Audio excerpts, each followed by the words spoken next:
Madam Vijayawada Saikrishna issue మీద సాయికృష్ణ విషయంలో already suspend చేశారు, సీఎం సస్పెండ్ చేశారు.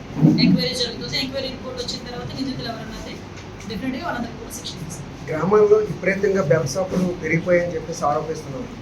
దాని పట్ల ఏ విధంగా యాక్చువల్గా బెల్ట్ షాపులు పెరిగిపోయిన డిపార్ట్మెంట్ అంటే ఎక్సైజ్ డిపార్ట్మెంట్, పోలీస్ డిపార్ట్మెంట్ కోఆర్డినేషన్తో చేసుకోవాల్సిన వాటి ఉంది. డెఫినెట్గా మీరు చెప్పారు కాబట్టి ఆ ఇన్ఫర్మేషన్ వరకు కూడా కొన్ని మా వరకు రాకపోవచ్చు. మీరు చెప్పారు కాబట్టి డెఫినెట్గా ఎక్సైజ్ డిపార్ట్మెంట్ వాళ్ళతో కూడా మాట్లాడి పోలీస్ డిపార్ట్మెంట్, ఎక్సైజ్ డిపార్ట్మెంట్ కలిపి ఒకసారి దాని మీద కూడా దృష్టి పెట్టమని చెప్తాం. మేడం విజయవాడ సాయికృష్ణ ఇష్యూ మీద సాయికృష్ణ విషయంలో ఆల్రెడీ సస్పెండ్ చేశారు, సీఎం సస్పెండ్ చేశారు. ఎంక్వైరీ జరుగుతుంది. ఎంక్వైరీ రిపోర్ట్ వచ్చిన తర్వాత నిందితులు ఎవరన్నది డెఫినెట్గా వాళ్ళందరికీ కూడా శిక్ష ఇస్తారు. గ్రామాల్లో విపరీతంగా బెల్ట్ పెరిగిపోయాయని చెప్పేసి ఆరోపిస్తున్నారు.